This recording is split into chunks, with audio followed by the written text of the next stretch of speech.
Evening had quietly descended. The city lights were waking up, one by one.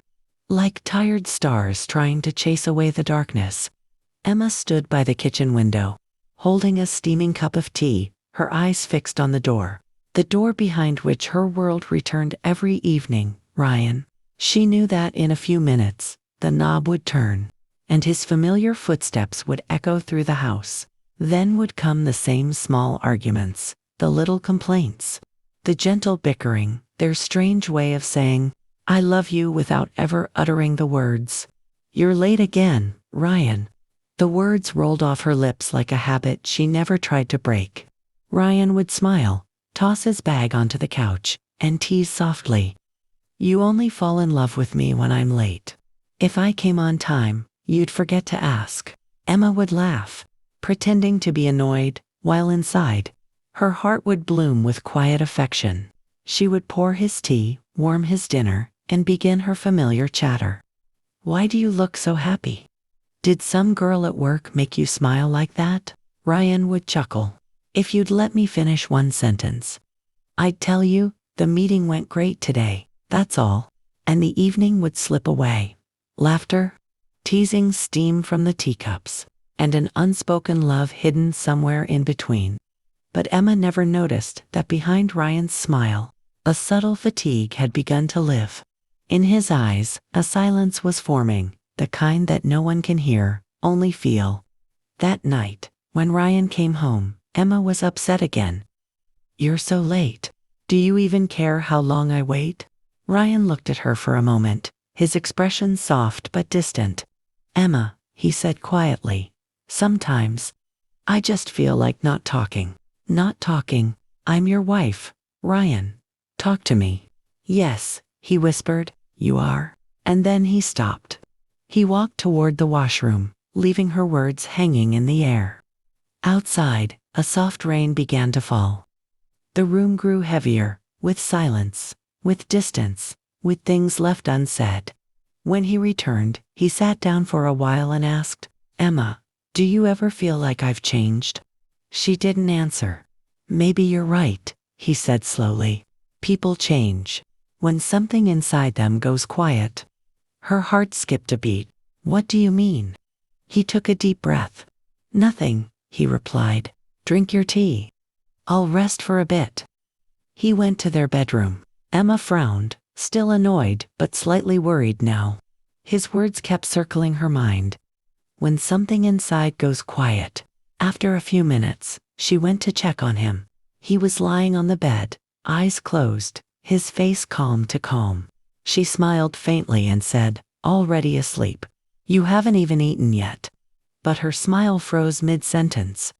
Ryan's chest was still.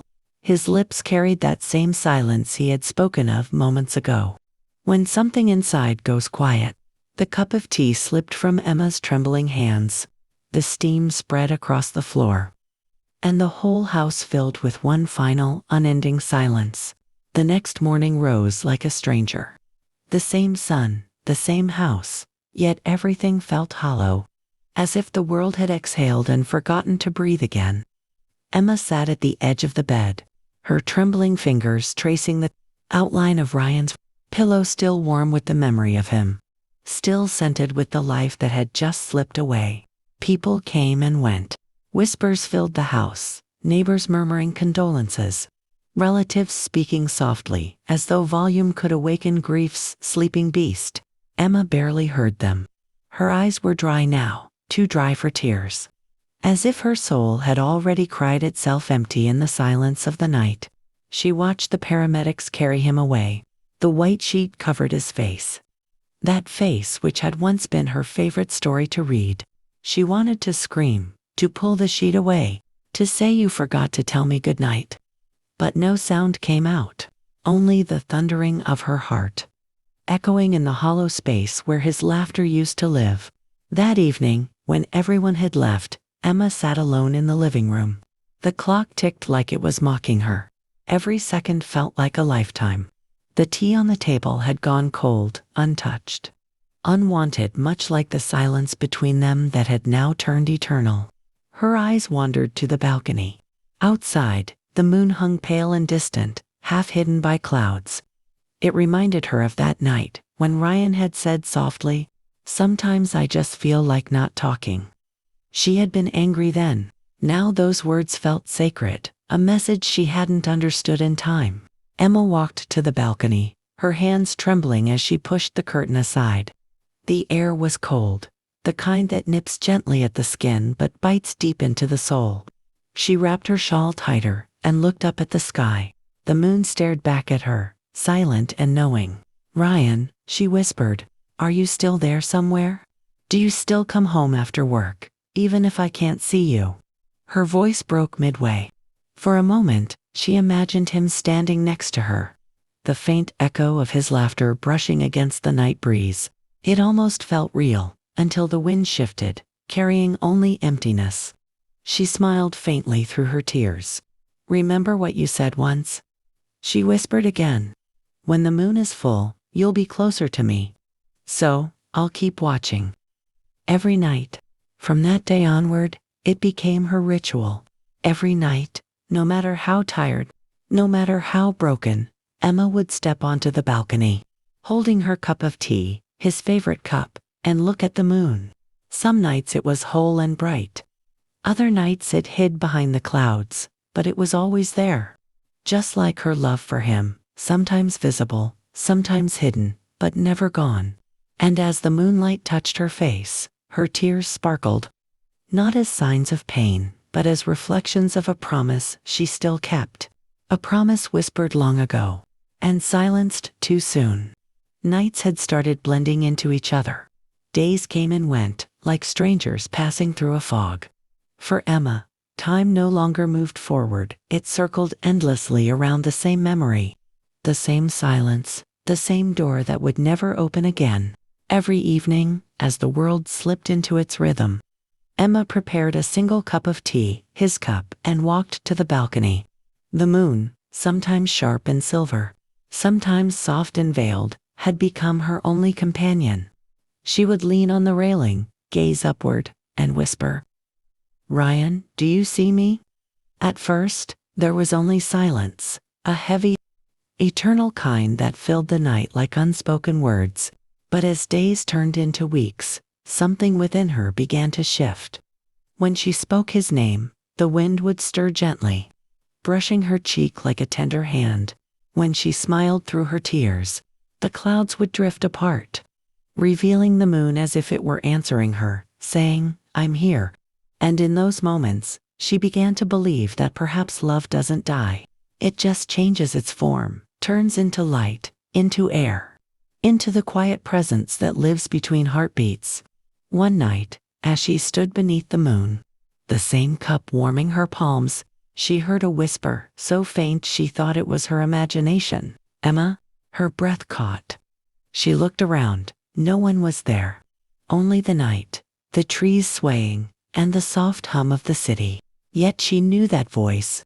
It was his, Ryan's, echoing not from the world outside, but from somewhere deep within her. Tears filled her eyes again, but they no longer fell out of sorrow. They came from something gentler, something like peace. She closed her eyes and said, "You came back, didn't you?" A soft breeze brushed against her, curling her hair, lifting it like invisible fingers. The moonlight spilled over her face, and for a heartbeat, she could almost feel his warmth beside her. Not a ghost, not a memory, but a presence woven into the night itself. That night, she stayed on the balcony longer than usual. The tea grew cold in her hands, but her heart felt warm for the first time in months. The pain was still there, yes, but it had softened, like a wound that had begun to scar with light. Before going inside, she looked at the moon one last time and whispered, "If you can hear me, I'll keep talking. If you can see me, I'll keep looking. Because maybe, somewhere between this world and yours, our love still exists, not as words, but as silence that listens." And the moon, bright and still, shone back, as if it understood every word. It had been months since that night.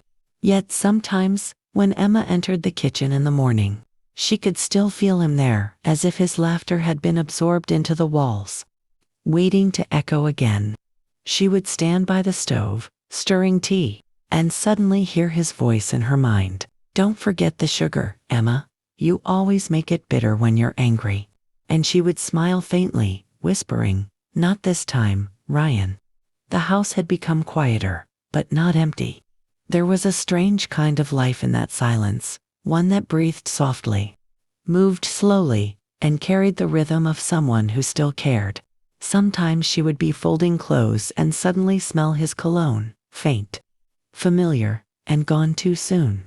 She would close her eyes, hold the fabric to her chest, and whisper, "You're still here, aren't you?" Her friends told her to move on, to start living again. But how do you move on from the air you breathe? Ryan wasn't gone. He was just everywhere, in every little thing she touched. One evening, as the sun melted behind the buildings, Emma found herself walking through the park where they used to meet after work. The bench where they once sat was still there, old, weathered, but waiting. She sat down slowly, tracing her fingers along the wood. Remembering how Ryan used to tap his fingers on the armrest when he talked, she could almost hear it now, the soft rhythm of his voice, the warmth of his laughter. "Do you remember?" she whispered to the air. "You once said the world looks softer when the sun sets." A breeze swept across her face, gentle and cool, as if answering yes. Her eyes filled with tears again, but she didn't wipe them away. They were no longer just tears of pain. They were proof that love, once real, never leaves entirely. That night, when she returned home, she found the moon waiting for her, round, silver, and calm. She stood in the balcony, tea in hand, and said softly, "Ryan, today I went to the park. You were there too, weren't you?" In the wind, in the air, a faint chime rang from the wind bells she'd hung near the balcony. A sound that hadn't moved for weeks. Emma froze, then smiled through her tears. "I knew it," she whispered. "You never left. You just changed the way you stay." The moonlight spilled across her, gentle and forgiving. Somewhere between the hush of the night and the rustle of the leaves, she heard it again, that same familiar voice. Faint but clear, carried by the wind. "Emma." She closed her eyes. The world stood still, and for the first time since he'd gone, she didn't feel alone. The days had started to move again, slow, hesitant like footsteps over broken glass. Emma had begun to live, not fully, but enough to keep breathing. She cleaned, cooked, wrote in her diary, and every night still stood by the balcony, whispering to the moon. But deep inside, something still felt unfinished, as though a chapter of her life had ended mid. One rainy afternoon, while cleaning Ryan's old study, she came across a small wooden box tucked behind a stack of books. It was the kind of box he used to keep for things he said he would deal with later. Dust covered its corners. The lock had rusted with time. Curiosity trembled through her fingers as she opened it. Inside, there were a few photographs, a wristwatch, and beneath them, a folded letter, yellowed with age, its edges soft and worn. Her name was written on the front, in Ryan's handwriting, "Emma."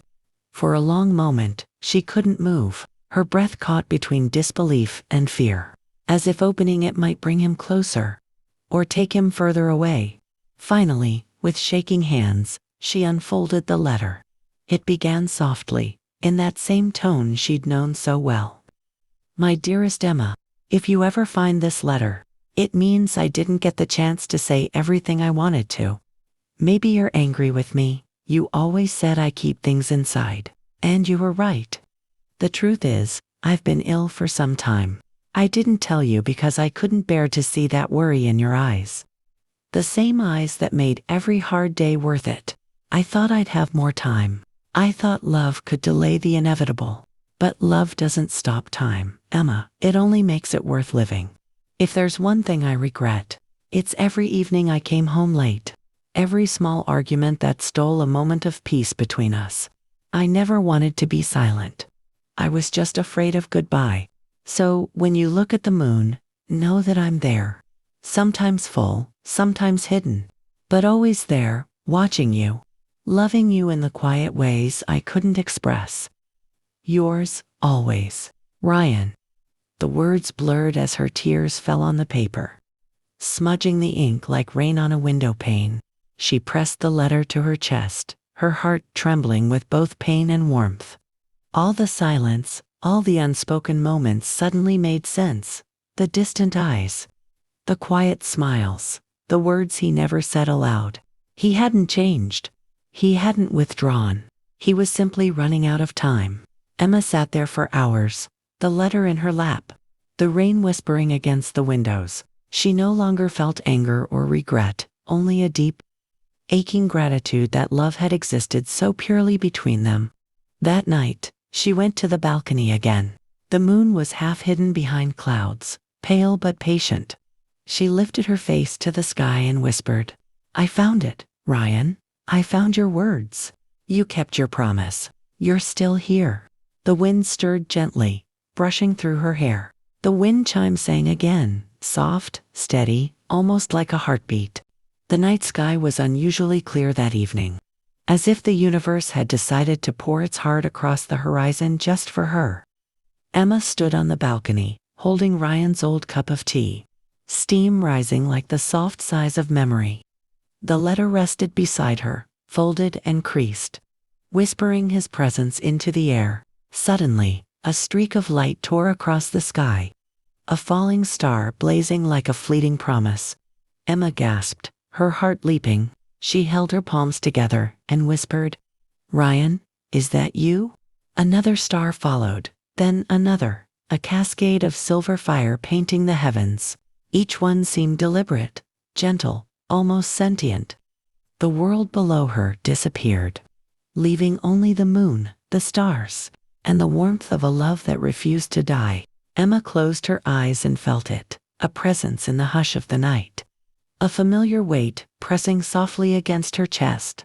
It was Ryan, not in flesh, not in voice, but in something more eternal, the light between the stars.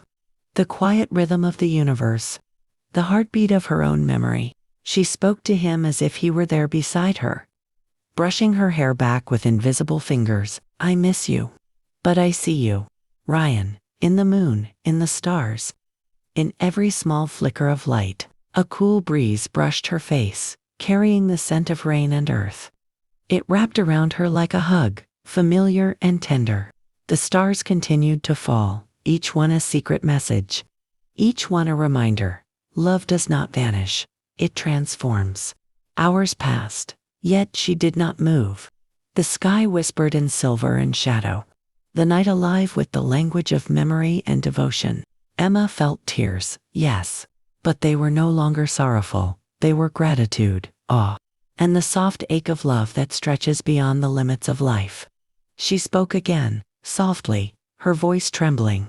"Every time I look at you in the stars, I will remember your promise. I will live, Ryan, and I will carry you with me always." The moon peeked from behind a cloud, illuminating her face, her hair, her tears, and for the first time, Emma felt that perhaps some love is so powerful that even silence cannot contain it. That night, as the falling stars vanished into the horizon, Emma whispered a final word into the dark. "Thank you for staying, even when I could not see you." And somewhere between the moon, the stars, and the gentle night breeze, she felt it, a quiet, eternal presence, Ryan's love, infinite, unbroken, and alive. Morning came, soft and pale, painting the city in silver and gold. Emma opened her eyes slowly, still feeling the magic of the previous night, the moon, the falling stars, the promise of a love that transcended absence. As she stepped onto the balcony, the wind greeted her like an old friend. It danced around her hair, slipped into her shawl, and whispered through the leaves of the trees. And then, as if carrying a secret only she could hear, a faint voice brushed past her ears. "I am here, Emma." Her heart skipped a beat. She closed her eyes, letting the wind curl around her like invisible arms. It carried the scent of rain-soaked earth, the faint trace of Ryan's cologne, and the softness of memories that had refused to fade. All around her, The city moved in its usual rhythm. But Emma felt something extraordinary. Each passing breeze, each rustle of leaves, each quiet shadow seemed to contain a fragment of him, a message. A reminder, a proof that love never truly leaves. She walked to the garden below, barefoot on the cool grass, and whispered, "Ryan, is that really you?" A small leaf drifted down from the tree, landing lightly on her hand. She held it, steadying its delicate veins and edges, and felt the unmistakable weight of his presence. Her tears fell freely now, but they were not just grief, they were recognition, awe, and the warmth of connection beyond the limits of the world. The letter he had left, the balcony rituals, the moonlit nights, all of it had led her to this moment. She realized that even though he was no longer in the world of the living, he spoke through the wind, through the light, and through the quiet spaces that ordinary eyes might overlook. Emma whispered again, softly, with a trembling smile, "I see you in everything, Ryan. In the wind, in the trees, in the stillness of the night. Thank you for staying with me, even when I cannot see you." The breeze responded, gentle and persistent, carrying her words upward to the sky. It was as if the universe itself leaned closer to listen. The city's noise faded, and the only sound left was the whisper of the wind, repeating, "I am here. I am here." For the first time since he had left, Emma felt hope blooming in her chest. Not the hope of forgetting, not the hope of replacing, but the hope that love real, eternal, and unyielding could continue to live, even through absence. She stayed on the balcony until the sun began to rise fully, painting the clouds with rose and gold. And as the light touched her face, Emma finally understood. Ryan's silence was not the end. It was a new way of speaking, one she could now hear clearly. The wind swirled around her, playful, tender, almost alive. Emma whispered back, with a laugh full of love and tears, "I hear you, Ryan. I always will." The night was still, as if holding its breath. Emma stood on the balcony once more, the familiar cup of tea warming her hands, steam curling into the cool night air.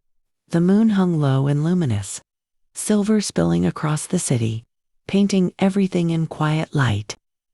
Months had passed since Ryan's departure, yet every night felt like a meeting with him, in shadows, in wind, in the soft glimmer of stars. She no longer felt the sharp sting of loss. Instead, she felt a gentle, unending presence surrounding her, guiding her, comforting her. The garden below whispered his memory. The wind carried fragments of his laughter. The leaves danced, as if remembering the rhythm of his steps. Emma closed her eyes, leaning into the soft glow.